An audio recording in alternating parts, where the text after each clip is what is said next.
ചരിത്രവും കണക്കുമെല്ലാം UDFന് അനുകൂലമായിട്ടും തെരഞ്ഞെടുപ്പ് ഫലപ്രവചനക്കാർക്ക് ഒരു പിടിയും കിട്ടാത്ത മണ്ഡലമാണ് ഇടുക്കി. ജോസഫ് മാണി ഗ്രൂപ്പുകളുടെ ലയനത്തിന് ശേഷമുള്ള ആദ്യ ലോക്സഭാ തെരഞ്ഞെടുപ്പ്. ഇടുക്കി സീറ്റ് ചോദിച്ചിട്ടും കിട്ടാത്തതിന്റെ നിരാശയൊന്നും മാണി പ്രകടിപ്പിക്കുന്നില്ല. പക്ഷേ ലയനം കൊണ്ട് നഷ്ടം മാത്രമുണ്ടായ ജോസഫ് ഗ്രൂപ്പിന്റെ അതൃപ്തി ഒരു വശത്ത്. ഗാഡ്ഗിൽ കസ്തൂരിരംഗൻ റിപ്പോർട്ടുകളുടെ പേരിൽ കത്തോലിക്ക സഭ UDFനെതിരെ രംഗത്ത് വന്നത് മറ്റൊരു വശത്ത്. സഭയുടെ മുൻകൈയിൽ രൂപീകരിക്കപ്പെട്ട ഹൈറേഞ്ച് സംരക്ഷണ സമിതിയുടെ ഭാരവാഹിയായ അഡ്വക്കേറ്റ് ജോയ്സ് ജോർജാണ് ഇടതുമുന്നണി സ്ഥാനാർത്ഥി. ഇടുക്കി ലോക്സഭാ മണ്ഡലത്തിലെ ഉടുമ്പൻചോല, ദേവികുളം, പീരുമേട് മണ്ഡലങ്ങൾ ഇടതിനോട് ആഭിമുഖ്യമുള്ളവയാണ്. പക്ഷേ ലോക്സഭാ തെരഞ്ഞെടുപ്പുകളിൽ ആ ആഭിമുഖ്യം ശാശ്വതവുമല്ല. കഴിഞ്ഞ ലോക്സഭാ തെരഞ്ഞെടുപ്പിലെ വോട്ട് നിലയിൽ നിന്ന് ഇത് വ്യക്തമാകും. 2009 ലോക്സഭാ തെരഞ്ഞെടുപ്പിൽ ഇടുക്കി മണ്ഡലത്തിൽ ആകെ പോൾ ചെയ്ത വോട്ട് 7,85,901 വോട്ടാണ്. UDF സ്ഥാനാർത്ഥി PT തോമസ്, അദ്ദേഹത്തിന് ലഭിച്ച വോട്ടിംഗ് ശതമാനം 51.98%. അതായത് 4,80,484 വോട്ടാണ് PT തോമസിന് ലഭിച്ചത്.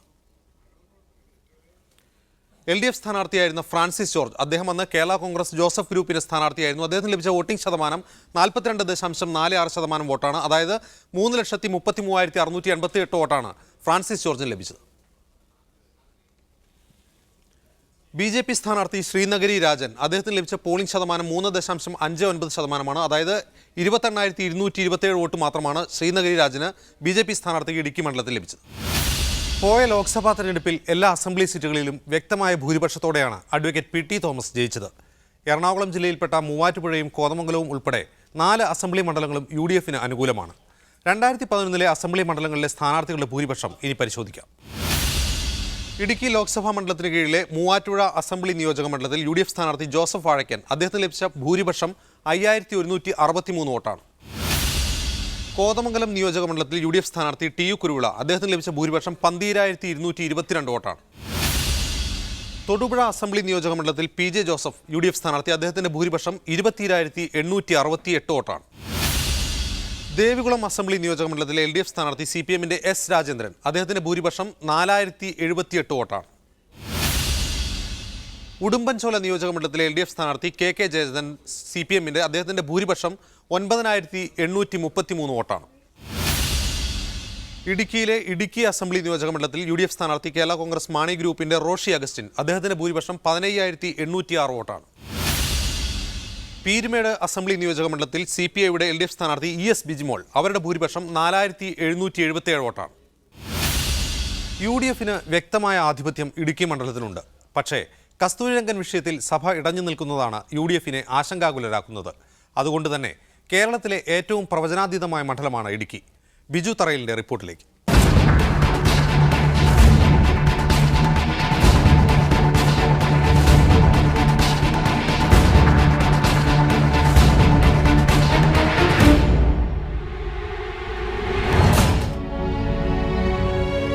പൊതുവിൽ UDFന്റെ കോട്ടയെന്നറിയപ്പെടുന്ന ഇടുക്കിയിൽ കോൺഗ്രസിനോട് ഏറ്റുമുട്ടുന്നത് ഇടതു ബാനറിലുള്ള ഹൈറേഞ്ച് സംരക്ഷണ സമിതിയാണ്.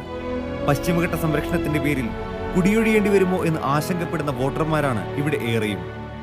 7 വർഷം മുമ്പ് ഈ ആശങ്കയിൽ നിന്നും രൂപം കൊണ്ട സംഘടനയാണ് ഹൈറേഞ്ച് സംരക്ഷണ സമിതി. രാഷ്ട്രീയമില്ല എന്ന് പറയുമ്പോഴും ഹൈറേഞ്ച് സംരക്ഷണ സമിതിയുടെ ലീഗൽ അഡ്വൈസറാണ് ഇടത് സ്വതന്ത്രനായി മത്സരരംഗത്തുള്ളത്. ഇടതിനൊപ്പം ചേർന്നതിന്റെ കാരണങ്ങൾ സംഘടനാധ്യക്ഷനും തെരഞ്ഞെടുപ്പ് കമ്മിറ്റി ചെയർമാനുമായ മണിക്കുട്ടൻ വിശദീകരിക്കുന്നത് ഇങ്ങനെ.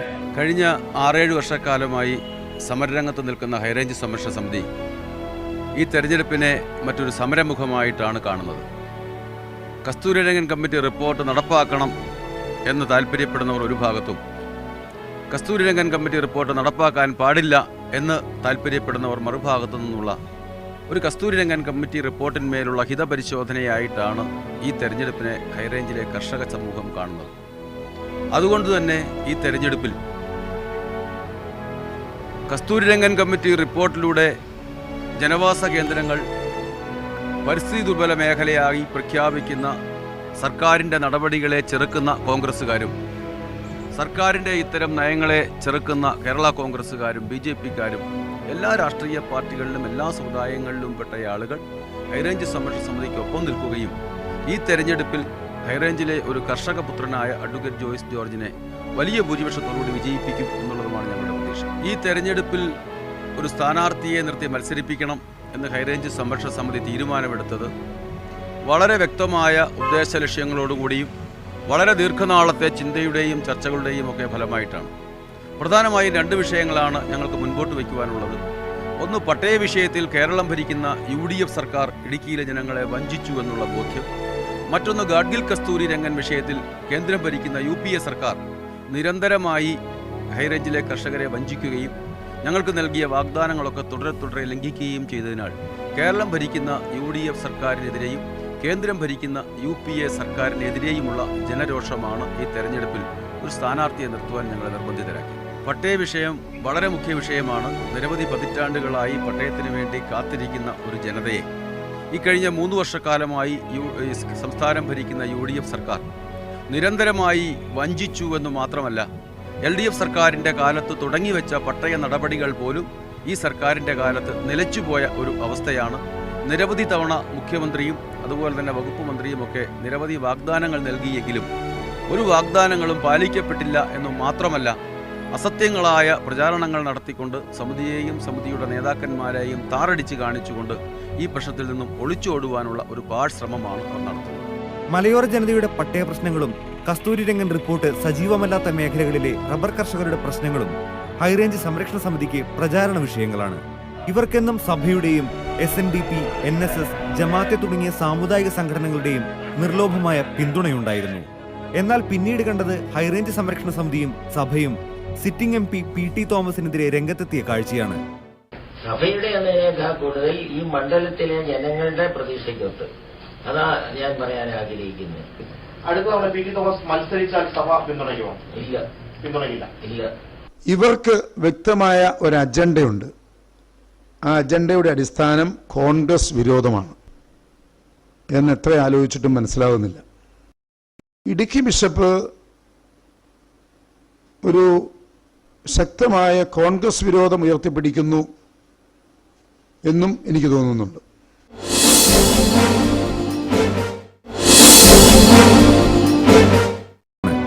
ഇത് സഭയുടെ രാഷ്ട്രീയ തന്ത്രമാണെന്ന് ചൂണ്ടിക്കാട്ടി 36% ഈഴവ വോട്ടുകളുള്ള ജില്ലയിലെ SNDP ഹൈറേഞ്ച് സംരക്ഷണ സമിതിക്കുള്ള പിന്തുണ പിൻവലിക്കുകയും ചെയ്തു. PT തോമസിനെ പരസ്യമായി പിന്തുണച്ചുകൊണ്ടാണ് വെള്ളാപ്പള്ളി നിലപാട് മാറ്റത്തിന്റെ സൂചന നൽകിയത്. ഇതോടെ പട്ടയ കസ്തൂരി രംഗൻ വിഷയങ്ങളിൽ ഒന്നിച്ചു നിന്നവർ രാഷ്ട്രീയമായി ചേരിതിരിഞ്ഞു. തെരഞ്ഞെടുപ്പ് അടുത്തെത്തിയതോടെ UDFിലെ സീറ്റിനെ ചൊല്ലിയുള്ള തർക്കം മുറുകിത്തുടങ്ങി. കേരള കോൺഗ്രസിന് ശക്തമായ സ്വാധീനമുള്ള ഇടുക്കി പാർലമെന്റ് മേഖലയിൽ പാർട്ടി സ്ഥാനാർത്ഥി മത്സരിക്കണമെന്ന ആവശ്യമുയർന്നു. കഴിഞ്ഞ തെരഞ്ഞെടുപ്പിലെ LDF സ്ഥാനാർത്ഥിയായിരുന്ന ഫ്രാൻസിസ് ജോർജിനെ മുൻനിർത്തിയായിരുന്നു നീക്കം. തുടക്കത്തിൽ ഫ്രാൻസിസ് ജോർജിന് എതിരായിരുന്ന PC ജോർജ് പിന്നീട് നിലപാട് മാറ്റിയതും ഇടുക്കിയുടെ പൾസ് കണ്ടറിഞ്ഞായിരുന്നു. കർഷകരോഷം എതിരാകുമെന്ന് തിരിച്ചറിഞ്ഞതോടെ രാജ്യഭീഷണി മുഴക്കി PC ജോർജ് ഉൾപ്പെടെയുള്ളവർ രംഗത്തെത്തി. വളരെ വ്യക്തമായി അടിവരയിട്ട് പറയുന്നു, യാതൊരു വിട്ടുവീഴ്ചയുണ്ടാവില്ല.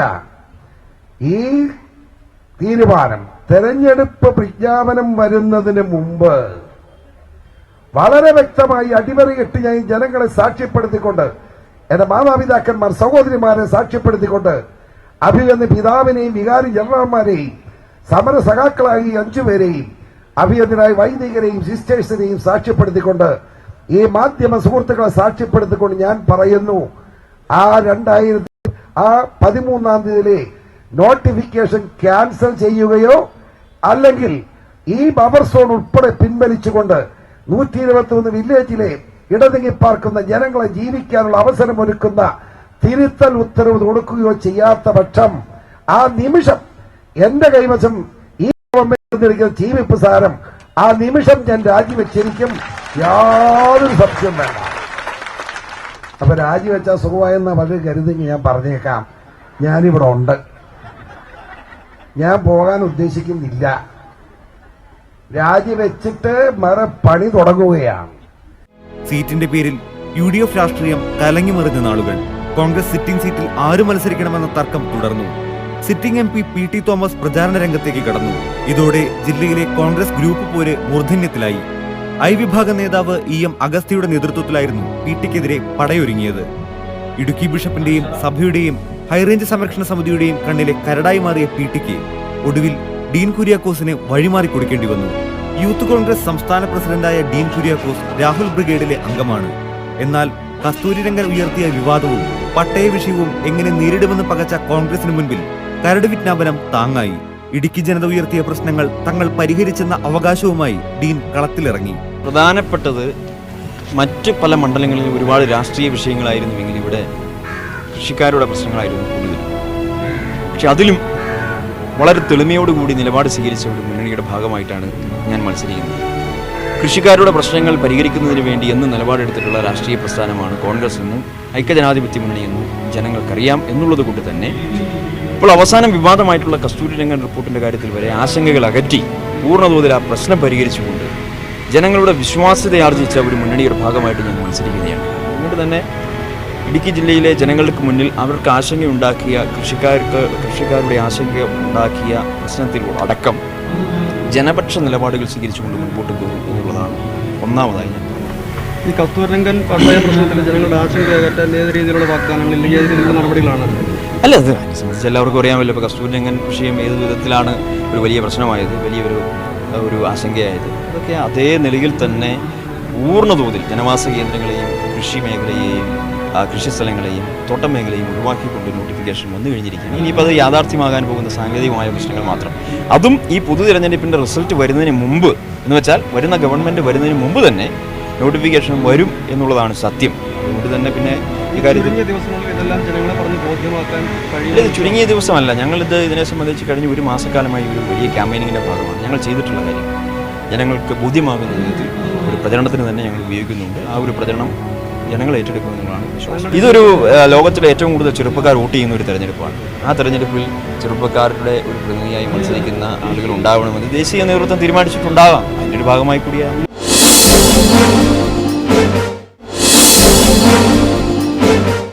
മണ്ഡലത്തിൽ ഏറെ നിർണായകമാണ് 39% വരുന്ന ക്രിസ്ത്യൻ വോട്ടുകൾ. അതുകൊണ്ട് പ്രചാരണത്തിന്റെ തുടക്കത്തിൽ തന്നെ ഡീൻ ആശീർവാദം തേടിയെത്തിയത് ബിഷപ്പ് ഹൗസിലായിരുന്നു. യൂത്ത് കോൺഗ്രസുകാർക്ക് അഹങ്കാരമാണെന്ന് പറഞ്ഞ് ഡീനിനെ കണക്കറ്റ് ശകാരിച്ച ബിഷപ്പ് മാത്യു ആനിക്കുഴിക്കാട്ടിൽ പിന്നീട് തിരുത്തിയത് കോൺഗ്രസിന് ആശ്വാസമായി. രാഷ്ട്രീയ തട്ടകത്തിൽ രംഗങ്ങൾ മാറിമറിഞ്ഞപ്പോഴും എന്നും ബാലികേറാമലയായ ഇടുക്കിയിൽ ആര് മത്സരിക്കണം എന്ന കാര്യത്തിൽ തീരുമാനമാകാതെ LDF ഉഴറുകയായിരുന്നു. ഒടുവിൽ കണ്ടെത്തിയത് ഹൈറേഞ്ച് സംരക്ഷണ സമിതിയുടെ ലീഗൽ അഡ്വൈസർ അഡ്വക്കേറ്റ് ജോയ്സ് ജോർജിനെ. ഹൈറേഞ്ചിൽ മാത്രം ശക്തമായ ഒരു സംഘടനയ്ക്കും ആശയങ്ങൾക്കും ലോ റേഞ്ചിൽ എന്ത് പ്രസക്തി എന്ന് ചിന്തിച്ചവർ അനവധി. മൂവാറ്റുപുഴ, തൊടുപുഴ, കോതമംഗലം തുടങ്ങിയ മേഖലകൾ ലോ റേഞ്ചിലാണ്. ഇവയാകട്ടെ UDF-നൊപ്പവും. ഒടുവിൽ കസ്തൂരിരംഗനൊപ്പം കർഷകരുടെ പ്രശ്നങ്ങളും പട്ടയവും ഇടതുപക്ഷ പ്രകടന പത്രികയിൽ ഇടം പിടിച്ചു. ഇടതു സ്വതന്ത്രനായ അഡ്വക്കേറ്റ് ജോയ്സ് ജോർജ് ഹൈറേഞ്ചിലെ സ്വീകാര്യനായ സ്ഥാനാർത്ഥിയാണ്. ഒപ്പം കോൺഗ്രസ് കുടുംബ പശ്ചാത്തലം കൂടി ജോയ്സ് ജോർജിനുണ്ട്. ഇത് വിഭാഗത്തിന്റെ വോട്ടുകൾ നേടിത്തരുമെന്ന കണക്കുകൂട്ടൽ ഇടതിനുണ്ട്. ഇതുവരെ കസ്തൂരിരംഗൻ പട്ടയ വിഷയങ്ങളിൽ മാത്രം ഊന്നിയിരുന്ന ജോയ്സ് ജോർജ് വിലക്കയറ്റവും റബ്ബറിന്റെ വിലയിടിവുമെല്ലാം തെരഞ്ഞെടുപ്പ് വിഷയമാക്കുന്നു. ലക്ഷ്യം ലോറേഞ്ച് മേഖലകളിലെ വോട്ട് തന്നെ. കഴിഞ്ഞ കുറേ കാലമായി കാർഷിക സമൂഹത്തോടും കൃഷിക്കാരോടും അവർ നേരിടുന്ന പ്രശ്നങ്ങളോടുമുള്ള ഗവൺമെൻറ്റിൻ്റെ നിലപാടുകളാണ് കേന്ദ്ര ഗവൺമെൻറ്. സ്വാഭാവികമായും അത് ഇടുക്കിയിലെ ഭൂപ്രശ്നത്തിലാണെങ്കിലും ഏലം കർഷകർ നേരിടുന്ന പ്രതിസന്ധിയിലാണെങ്കിലും റബ്ബർ കൃഷിക്കാർ നേരിടുന്ന പ്രതിസന്ധിയിലാണെങ്കിലും അല്ലെങ്കിൽ ഈ കാർഷിക മേഖലയുമായി ബന്ധപ്പെട്ട് ജീവിക്കുന്ന കൃഷിക്കാർ നേരിടുന്ന പ്രതിസന്ധികൾ പൊതുവേ വ്യാപാര മേഖലയിൽ ചെറുകിട വ്യാപാരികൾ നേരിടുന്ന പ്രതിസന്ധിയുണ്ട്. അതുമായി ബന്ധപ്പെട്ട് റീറ്റെയിൽ സെക്ടറിൽ വിദേശ കുത്തകകളെ കൊണ്ടുവരുന്നതുമായി ബന്ധപ്പെട്ടിട്ടുള്ള അവർക്കുള്ള അരക്ഷിതാവസ്ഥയുണ്ട്. വിലക്കയറ്റവുമായി ബന്ധപ്പെട്ട ആളുകൾ നേരിടുന്ന വലിയ പ്രതിസന്ധിയുണ്ട്. അങ്ങനെ എല്ലാ പ്രശ്നങ്ങളുടെയും മൂല കാരണം സർക്കാരിൻ്റെ നയങ്ങളാണ് എന്ന തിരിച്ചറിവുണ്ട്. അതുകൊണ്ട് ഗവൺമെൻറ്റിൻ്റെ നയങ്ങൾ കാർഷിക സമൂഹത്തോടും അടിസ്ഥാന ജനവിഭാഗങ്ങളോടുമുള്ള ഗവൺമെൻറ് നയമാണ് ഏറ്റവും പ്രധാനമായിട്ടുള്ളത്. അതിൻ്റെ പ്രതിഫലനമായി വരുന്ന ഇത്തരത്തിലുള്ള വിഷയങ്ങളെല്ലാം ഈ തെരഞ്ഞെടുപ്പിൽ ഒരുമിച്ച് ചർച്ച ചെയ്യപ്പെടുകയാണ്. അതിനകത്ത് ഇന്ന വിഷയം എന്ന് പറയുന്നതിനകത്ത് പ്രസക്തി. ഇടുക്കി ജില്ലയിലെ ഭൂപ്രശ്നങ്ങൾ, അതുപോലെ തന്നെ ഉൽപ്പന്ന വിലക്കുറവ് കൊണ്ട് പ്രതിസന്ധിയിലായ ജനവിഭാഗങ്ങളുടെ പ്രശ്നങ്ങൾ, പ്രത്യേകിച്ച് റബ്ബർ കർഷകർ നേരിടുന്ന പ്രതിസന്ധി, അതുപോലെ തന്നെ ഈ നിയോജക മണ്ഡലത്തിൻ്റെ ആകെയുള്ള വികസനപരമായ പിന്നോക്കാവസ്ഥ, ഇത്തരത്തിലുള്ള പ്രശ്നങ്ങളെല്ലാം ഈ തെരഞ്ഞെടുപ്പിൽ ചർച്ച ചെയ്യപ്പെടുന്നുണ്ട്. കാരണം വികസനത്തെ സംബന്ധിച്ചൊക്കെ വളരെ സ്റ്റീരിയോ ടൈപ്പായിട്ടുള്ള ചില കോൺസെപ്റ്റുകൾ, അതായത് MP-ക്ക് കിട്ടുന്ന ലോക്കൽ ഏരിയ ഡെവലപ്മെൻറ്റ് ഫണ്ട് ഉപയോഗിക്കുന്നത് മാത്രമാണ് വികസനം എന്ന തലത്തിനപ്പുറത്തേക്ക് ഈ നിയോജക മണ്ഡലത്തിന് ആവശ്യമായ ഒരു വികസന പദ്ധതി ഉണ്ടാകണം, വികസന തന്ത്രങ്ങളുണ്ടാകണം, അത് ജനങ്ങളുടെ പങ്കാളിത്തത്തോടു കൂടിയായിരിക്കണം. ആ തലത്തിലുള്ള പ്രവർത്തനങ്ങളാണ് ഉണ്ടാകേണ്ടത് എന്ന ബോധ്യം ജനങ്ങൾക്കൊണ്ട് നമ്മൾ ആ തലത്തിൽ ഒരു അജണ്ട കൂടി ജനങ്ങളുടെ മുമ്പിൽ വെക്കുകയാണ്. എൻ്റെ സ്ഥാനാർത്ഥിത്വം പോലും ഇതുമായി ബന്ധപ്പെട്ട ജനങ്ങൾ അടിസ്ഥാനപരമായി നേരിടുന്ന പ്രശ്നങ്ങളുമായി ബന്ധപ്പെട്ടിട്ടുള്ളതാണല്ലോ. അപ്പോൾ സ്വാഭാവികമായും ഈ തെരഞ്ഞെടുപ്പിൽ എൻ്റെ സ്ഥാനാർത്ഥിത്വത്തിലൂടെ ഈ നിയോജക മണ്ഡലത്തിലെ ആളുകൾ പറയാൻ ആഗ്രഹിക്കുന്ന ഒരു കാര്യം, ഈ നിയോജക മണ്ഡലത്തോട് കാണിച്ചിട്ടുള്ള അവഗണന, ഈ നിയോജക മണ്ഡലത്തിലെ ജനങ്ങളോട് കാണിച്ചിട്ടുള്ള അവഗണന, ഇവിടുത്തെ ജനങ്ങൾ അനുഭവിക്കുന്ന പ്രതിസന്ധി, അത് തന്നെയാണ് ഈ നിയോജക മണ്ഡലം ഈ തെരഞ്ഞെടുപ്പിലൂടെ പുറം ലോകത്തോട് പറയാൻ ആഗ്രഹിക്കുന്നത്. സ്വാഭാവികം അത് തന്നെയാണ് ചർച്ച ചെയ്യപ്പെടുന്നത്. ഇടുക്കി പാർലമെന്റ് മണ്ഡലത്തിൽ ഉൾപ്പെടുന്ന ദേവികുളം, ഉടുമ്പൻചോല, പീരുമേട് തുടങ്ങിയ നിയോജക മണ്ഡലങ്ങൾ കഴിഞ്ഞ നിയമസഭാ തെരഞ്ഞെടുപ്പിൽ ഇടതിനൊപ്പമായിരുന്നു. ഇടുക്കി, തൊടുപുഴ, മൂവാറ്റുപുഴ, കോതമംഗലം തുടങ്ങിയവ വലതിനൊപ്പവും. ഇതിൽ ഇടുക്കി, തൊടുപുഴ, കോതമംഗലം തുടങ്ങിയ മണ്ഡലങ്ങളിൽ ജയിച്ചു കയറിയത് കേരള കോൺഗ്രസ് ആയിരുന്നു. ജില്ലയിലെ 52 പഞ്ചായത്തുകളിൽ 44ലും UDF ആണ് ഭരണം നടത്തുന്നത്. 8 ബ്ലോക്ക് പഞ്ചായത്തുകളിൽ 8ഉം UDF നേടി. ജില്ലാ പഞ്ചായത്ത് തെരഞ്ഞെടുപ്പിൽ 16 സീറ്റിൽ 16ഉം നേടി ജില്ലയുടെ ചരിത്രത്തിൽ ആദ്യമായി UDF അധികാരത്തിലെത്തി. നിയമസഭാ തെരഞ്ഞെടുപ്പിൽ 3 സീറ്റുകൾ ഇടതിനൊപ്പവും ശേഷിക്കുന്ന 2 സീറ്റുകൾ UDFനൊപ്പവുമായിരുന്നു. എന്നാൽ ലോക്സഭാ മണ്ഡലത്തിലേക്ക് വരുമ്പോൾ എറണാകുളം ജില്ലയുടെ ഭാഗമായ കോതമംഗലം നിയോജക മണ്ഡലവും മൂവാറ്റുപുഴയും ഇടുക്കി ലോക്സഭാ മേഖലകളിലാണ് വരുന്നത്. അങ്ങനെ നോക്കുമ്പോൾ ലോക്സഭാ മേഖലകളിൽ UDFനാണ് മുൻതൂക്കം. കഴിഞ്ഞ ലോക്സഭാ തെരഞ്ഞെടുപ്പിൽ UDFനും LDFനും ലഭിച്ച വോട്ടുകൾ പരിശോധിക്കാം.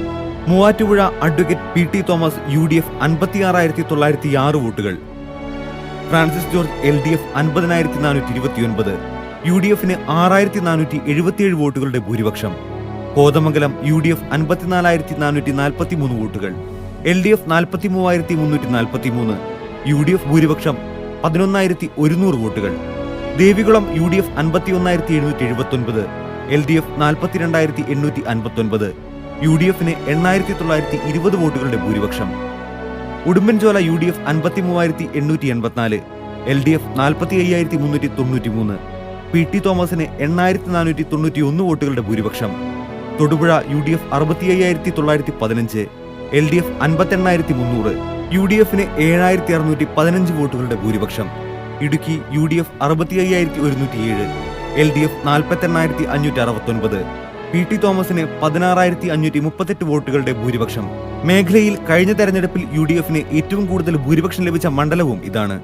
പീരുമേട് UDF 59,751 വോട്ടുകൾ, LDF 44,082, UDFന് ഭൂരിപക്ഷം 15,699 വോട്ടുകൾ. കോൺഗ്രസിലെ PT തോമസ് വിജയിച്ചത് 74,796 വോട്ടുകൾക്ക്. പക്ഷേ UDFന് മേൽക്കൈ നൽകിയ നിയോജക മണ്ഡലങ്ങളായ ദേവികുളം, ഉടുമ്പൻചോല, ഇടുക്കി, പീരുമേട് തുടങ്ങിയവ കസ്തൂരിരംഗൻ സമരങ്ങളിലെ പ്രതിഷേധം അലയിടിച്ചുയർന്ന മേഖലകളാണ്. അതുകൊണ്ട് തന്നെ ഈ മണ്ഡലങ്ങളിൽ UDF നന്നെ വിയർപ്പൊഴുക്കേണ്ടി വരും. ദേവികുളം, പീരുമേട്, ഉടുമ്പൻചോല മണ്ഡലങ്ങളിൽ 3% വരുന്ന തമിഴ് വോട്ടുകളും നിർണായകമാണ്. അതുപോലെ തന്നെ നിർണായകമാണ് ആദിവാസി നായർ വോട്ടുകളും. BJPക്ക് 35,000-നും 50,000-നും ഇടയിൽ വോട്ടുള്ള മണ്ഡലമാണ് ഇടുക്കി. PC സാബുവാണ് BJP സ്ഥാനാർത്ഥി. മണ്ഡലത്തിലെ ശക്തി ഉറപ്പിക്കാനാണ് BJP ലക്ഷ്യം വെക്കുന്നത്. ഗാഡ്ഗിൽ റിപ്പോർട്ട് നടപ്പാക്കണം എന്നാവശ്യപ്പെടുന്ന പാർട്ടിയുടെ സ്ഥാനാർത്ഥി പക്ഷേ ജില്ലയിലെ കസ്തൂരിരംഗൻ ശുപാർശകൾക്ക് എതിരാണ്. ഒരു കാര്യം ആലോചിച്ച് നോക്കി, ഇവിടെ ഇത്രയും വർഷങ്ങളായിട്ട് 2 മുന്നണികൾ ഈ ഇടുക്കിയിൽ എത്രമാത്രം വാഗ്ദാനങ്ങളുണ്ട്. അതിൽ 1% അത് നടപ്പിലാക്കിയെങ്കിൽ ഇവിടെ ഒരു ബുദ്ധിമുട്ടുണ്ടാവില്ല. ഇന്ത്യയിൽ തന്നെ ഏറ്റവും നല്ല ദൈവം അനുഗ്രഹിച്ചു കൊടുത്ത പ്രദേശം ഇടുക്കി, പ്രകൃതിയുടെ വരതാണ് ഇടുക്കി. പക്ഷെ ഇവിടെ പ്രശ്നങ്ങളുടെ ഏറ്റവും വലിയ കൂമ്പാരങ്ങളാണ്. ഏറ്റവും വലിയ പ്രശ്നം ഞാൻ പറഞ്ഞു പട്ടയം. പ്രധാന രാഷ്ട്രീയ പാർട്ടികളുടെ സ്ഥാനാർത്ഥികളെ കൂടാതെ ആം ആദ്മിയുടെ സിൽവി സുനിൽ, SDPIയുടെ മുഹമ്മദ് ഷറഫുദ്ദീൻ, ഇടതുപക്ഷ ഐക്യമുന്നണിക്ക് വേണ്ടി PC ജോളി, BSPക്ക് വേണ്ടി ആനാഞ്ചിറ പൊന്നപ്പൻ എന്നിവരും മത്സരരംഗത്തുണ്ട്. കഴിഞ്ഞ തെരഞ്ഞെടുപ്പിൽ മത്സരിച്ച BSP സ്ഥാനാർത്ഥി 5,000 വോട്ടുകൾ നേടിയിരുന്നു. ഇവരെ കൂടാതെ അഡ്വക്കേറ്റ് ചിറ്റൂർ രാജമന്നാൻ എന്ന സ്വതന്ത്രനും പത്രിക നൽകി. ഓരോ വോട്ടും നിർണായകമായ മണ്ഡലത്തിൽ ഇത്തവണ ഇടതിനും വലതിനും ജീവൻ മരണ പോരാട്ടമാണ്. സ്ഥാനാർത്ഥികളുടെ പ്രതീക്ഷകൾക്ക് ജനങ്ങളുടെ ആശങ്കകൾ എത്ര മാർക്കിടുമെന്നതാണ് ഇടുക്കി ഇത്തവണ കാണിച്ചു തരിക.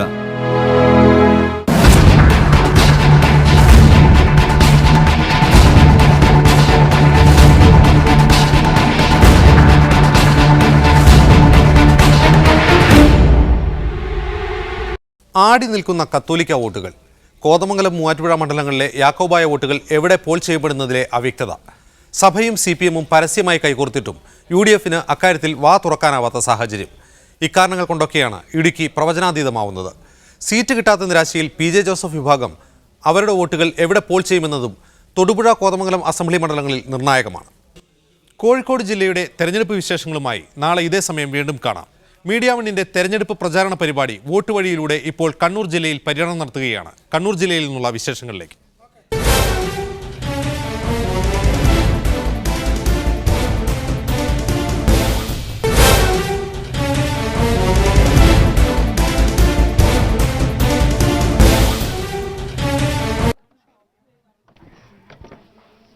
അങ്ങനെ വോട്ട് വഴി യാത്ര ചെയ്ത് എത്തി നിൽക്കുന്നത് കണ്ണൂർ വലിയന്നൂരിലെ വലിയകുണ്ട് കോളനിയിലാണ്. ഇവിടെ ഒരുപാട് കോളനിവാസികളുണ്ട്. അവരുടെ തെരഞ്ഞെടുപ്പ് വിശേഷങ്ങളും മറ്റു വിശേഷങ്ങളൊക്കെ നമുക്ക് അവരോട് ചോദിച്ചറിയാം.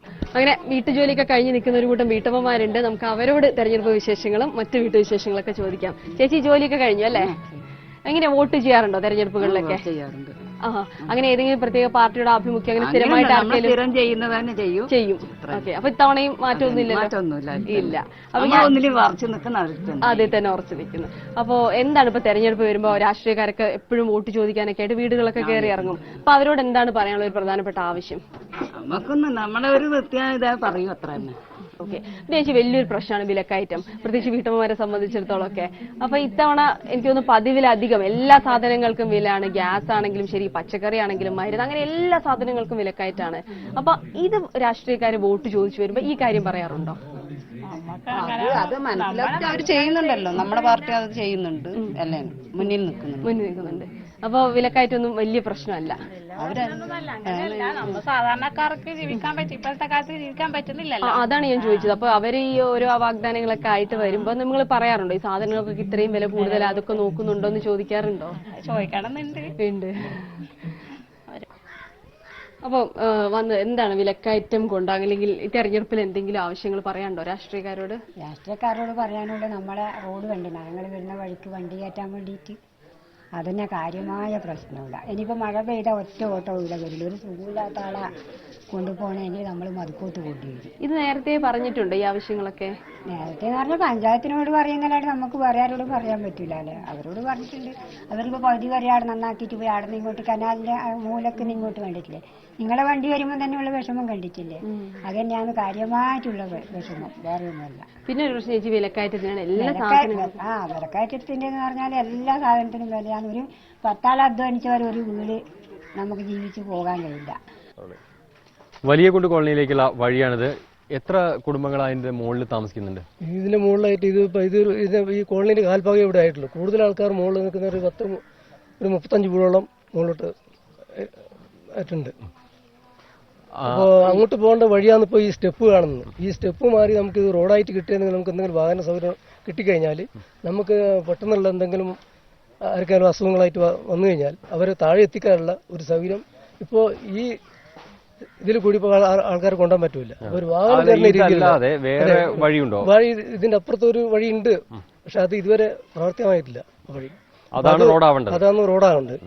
അപ്പൊ അത് റോഡായി കിട്ടിക്കഴിഞ്ഞാൽ നമുക്ക് ഈ പറഞ്ഞ കാര്യങ്ങളെല്ലാം നടക്കുന്നുള്ളതാണ് നമുക്ക് പറയാനുള്ളത്. നമ്മളിപ്പോ ഈ കോളനിയിലെ ആളുകളുടെ പ്രശ്നം കേട്ടു. യഥാർത്ഥത്തിലെ പ്രശ്നം വിലക്കയറ്റമാണ് എല്ലാവരും പറയുന്ന ഒരു പ്രധാനപ്പെട്ട ഒരു വിഷയം. മാത്രമല്ല ഇത്തരം കോളനികളിലൊക്കെ ഇപ്പോഴും അടിസ്ഥാനപരമായ പല പ്രശ്നങ്ങളും അവശേഷിക്കുകയാണ്. ഇപ്പോൾ വഴിയുടെ പ്രശ്നം, വെള്ളത്തിന്റെ പ്രശ്നം, ഇതിപ്പോ ഈ ഒരു കോളനിയുടെ മാത്രം പ്രശ്നമല്ല. കേരളത്തിൽ ഇങ്ങനെ അവികസിതമായി കിടക്കുന്ന ഒരുപാട് മേഖലകളുണ്ട്. അവിടെ എന്ത് ഇടപെടലാണ് നമ്മുടെ രാഷ്ട്രീയ നേതൃത്വം അല്ലെങ്കിൽ ഭരണാധികാരികൾ നടത്തിയിട്ടുള്ളത്? ഇതിപ്പോ നമ്മള് കേവലം ഒരു പ്രാദേശിക വിഷയമായിട്ട് കാണേണ്ട ഒരു തെരഞ്ഞെടുപ്പല്ല ഇത്. ദേശീയ അടിസ്ഥാനത്തിലുള്ള തെരഞ്ഞെടുപ്പാണ്. ഇതിൽ പ്രധാനമായി വിലക്കയറ്റം തന്നെയാണ് ഇന്ന് ജനങ്ങൾ അനുഭവിക്കുന്നതിൽ വലിയ പ്രയാസം. അപ്പോൾ ഈ വിലക്കയറ്റത്തിന് പരിഹാരം കാണാൻ വേണ്ടി കേന്ദ്ര ഗവൺമെന്റ് ആയാലും കേരള ഗവൺമെന്റ് ആയാലും ഒരു പദ്ധതി നടപ്പിലാക്കുന്നില്ല. ഈ വിലക്കയറ്റം പിടിച്ചു നിർത്താൻ വേണ്ടി ഇടതുപക്ഷ ഗവൺമെന്റ് നടപ്പിലാക്കിയ ഈ ബാങ്കുകൾ ഉപയോഗപ്പെടുത്തിയിട്ടും അതുപോലെ തന്നെ മാവേലി സ്റ്റോർ പോലുള്ള വഴികളെല്ലാം ഇന്ന് പൂർണ്ണമായും തകർക്കപ്പെട്ടിട്ടാണ് ഉള്ളത്.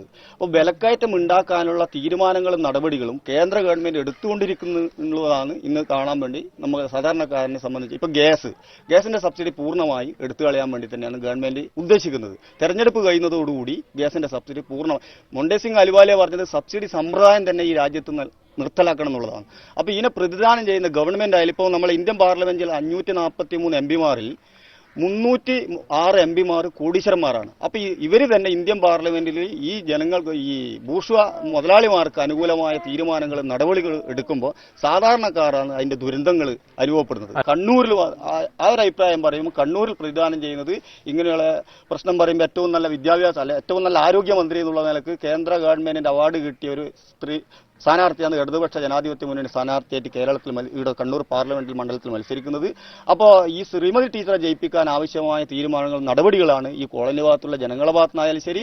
പറഞ്ഞ ഒരു കാര്യം ശരിയാണ്. സാധാരണക്കാർക്ക് വേണ്ടി ജനങ്ങൾക്ക് വേണ്ടി പ്രവർത്തിക്കാൻ കഴിയുന്ന ഒരു ജനപ്രതിനിധി തന്നെയാണ് വേണ്ടത്. എന്തെങ്കിലും പറയാനുണ്ടോ? കെ സുധാകരൻ എം പി എന്ന് പറഞ്ഞാൽ ജനങ്ങൾക്ക് CPM എന്നല്ല, കോൺഗ്രസ് എന്നല്ല, BJP എന്നല്ല, എല്ലാവർക്കും വേണ്ടുന്ന സഹായങ്ങൾ ചെയ്തു തരുന്നൊരു നേതാവാണ് കെ സുധാകരൻ എം പി. പാവങ്ങൾക്ക് വേണ്ടി അഹോരാത്രം വർക്ക് ചെയ്യുന്നൊരു നേതാവാണ്. അവർക്ക് കഴിഞ്ഞ പ്രാവശ്യം കിട്ടിയ 43,000 വോട്ടിനെക്കാട്ടിയും ഒരു 10 വോട്ട് കൂടുതലെങ്കിലും ഇപ്രാവശ്യം കിട്ടുന്നുള്ള പ്രതീക്ഷയാണുള്ളത്. ഉറപ്പായിട്ടും ഇരുപക്ഷത്ത് വിടുന്ന ആൾക്കാർക്കും വലിയ പ്രതീക്ഷകളുണ്ട്. തെരഞ്ഞെടുപ്പ് വരുമ്പോൾ അവരവരുടെ വിശ്വസിക്കുന്ന പാർട്ടികളുടെ സ്ഥാനാർത്ഥികൾ തന്നെ ജയിക്കുമെന്ന്. എന്തായാലും നമ്മൾ ഈ വലിയ കുണ്ട് കോളനി മുഴുവൻ സഞ്ചരിച്ചു, അവരുടെ പ്രശ്നങ്ങൾ കേട്ടു, അവരുടെ പരാതികളൊക്കെ കേട്ടു, അവരുടെ തെരഞ്ഞെടുപ്പ് ആവശ്യങ്ങളും കേട്ടു. ഇനിയും വോട്ട് വഴി യാത്ര തുടരുകയാണ് മറ്റൊരിടത്തേക്ക്.